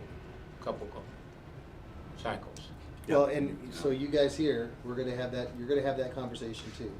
And so as you give Randy instructions on the formation committee, come back to, for us to know that you don't wanna put both on this year's ballot. I mean, I know, the Routt County Commissioners, she kinda wants to do the funding one in 2026, but do the formation in 2025. And, you know, she has her reasons for stuff like that, but Sonia can go either way. She's like, well, we'll wait and see what the majority on the formation committee says. So, you know, we don't have to make a decision until August. But come August, be ready to say, you know, I think we should just get the formation done, and I think, I've talked to enough people, I think we can get, you know, close the deal with the tax or funding of some kind. And you guys won't know until you do some polling. I mean, I think I know my community, and I get amazed sometimes. It's like, well. You mentioned you're doing polling. Yeah, the RTA is gonna do the Okay. polling. Part of his job as a consultant is to do some of this polling for all of the communities. Okay. Polling surveys, getting information out. So what outreach or is the RTA formulation committee doing? Yeah, so right now it's been not a lot, and here's why. We've done, getting this IGA drafted and getting us on the timeline, because it is very prescriptive, this timeline, has taken some work.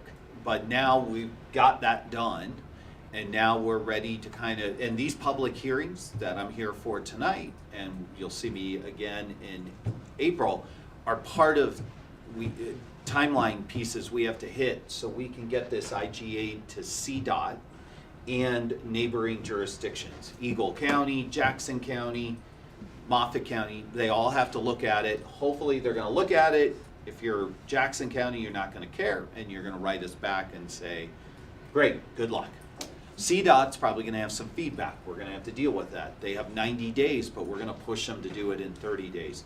So we've been really working at breakneck speed to hit those, and we were behind, but I think we're caught up. Next stage is, and this will be part of my presentation, is we gotta transition into more outreach mode. So in late April, early May, we're gonna get a statistical poll out to the whole area that's considered, all the jurisdictions.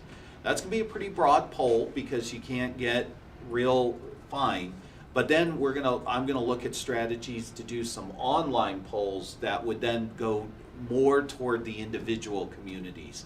An online poll that would be more responsive to Craig or Yampa or Oak Creek, so that we can get more feedback on that. We take all that, we learn from that on messaging, what people want, what they hope, what they don't like, and then we build some communications things, some mailers. We have several mailers planned for this, and digital ads. And then we'll get out to the Craig Daily Press and the Steamboat Pilot and the Yampa Bugle and get articles and anything we can do and get stuff to you all that you could put on your social media or your blast email to your community members, so that we can get stuff out, get stuff to the Chamber of Commerce. Whatever it takes, we're gonna try and get information out. We're gonna produce it all, so it doesn't hopefully create more work for you all, so we can get it out. And then, once the questions are referred to the ballot, that all has to stop, because, right, we can't use any public resources for that. So there will need to be a campaign, hopefully, to carry it through from early September to Election Day. Start planting the seeds to your community. Someone needs to run with it.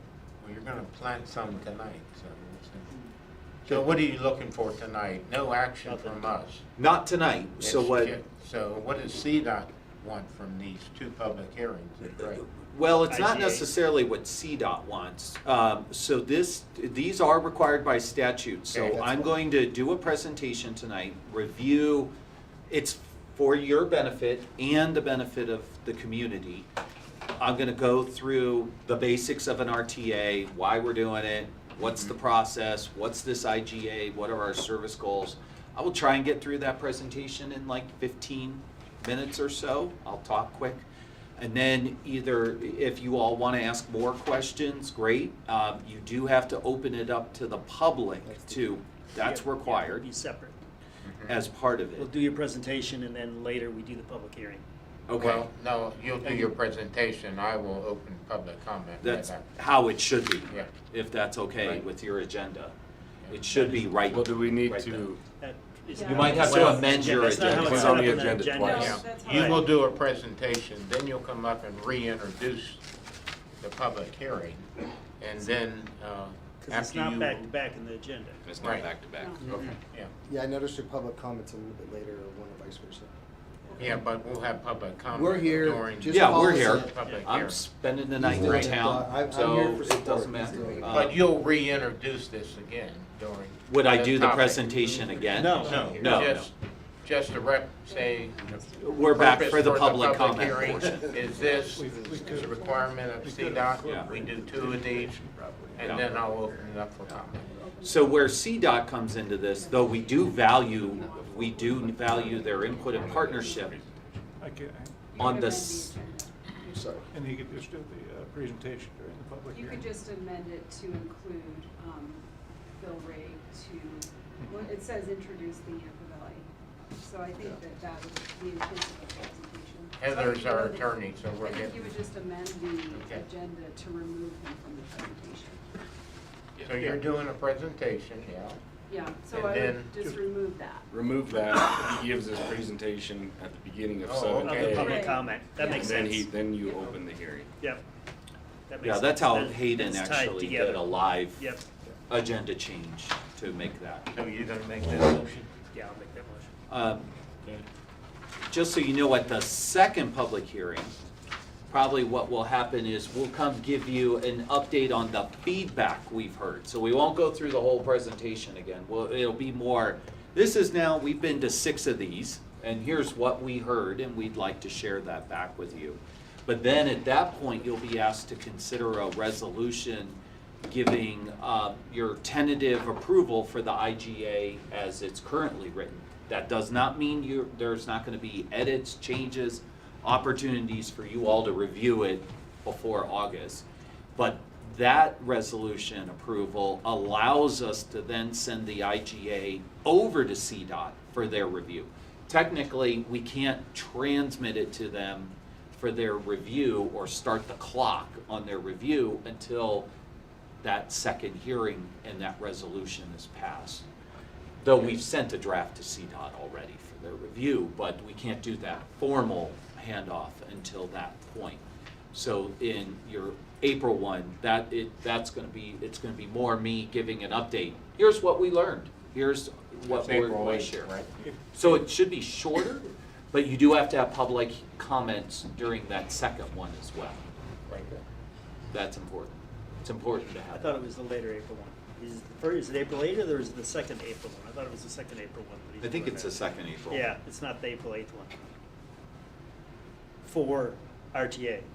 For RTA. RTA I thought was the second. It's Yeah. the Is it the 8th? It's Yeah. the 8th. Because that's not the schedule. That's the schedule that we had, that was sent over to us initially. I've got you on the next, on his schedule, we have you on the 8th. We have a city council meeting that day, so I may not be here that second round, but So I'm it is here the today. 8th? I think it's Okay. the 8th. Okay. We advertised it as the 8th. Okay, Right. we're good. It is. That's what I So thought. we advertised it as the 8th. Perfect. I had to go over to. Because you said a month earlier, and Yeah. I said no. Okay. Questions, council? I don't have a problem signing the IGA. Take it to the voters. What needs to be signed. They're the ultimate deciders. Yeah. That is how it's set up. Well, I'm looking forward to hearing how you guys, what you coalesce from your constituents, just so I can help communicate that to the city of Steamboat and our residents who are gonna vote for it. But I think we just need to prove to everybody that we're one, this is gonna connect all our communities, be it bus, but I think it's gonna be more than that. So, help them be part of it. Okay. Okay. Great. Thanks, Thank you Council. very much, Guys. both of you. Michael, thanks. Thank you. We'll Appreciate wait it. for the Appreciate hearing, you guys coming. Yeah. and I'm just gonna sit on the side.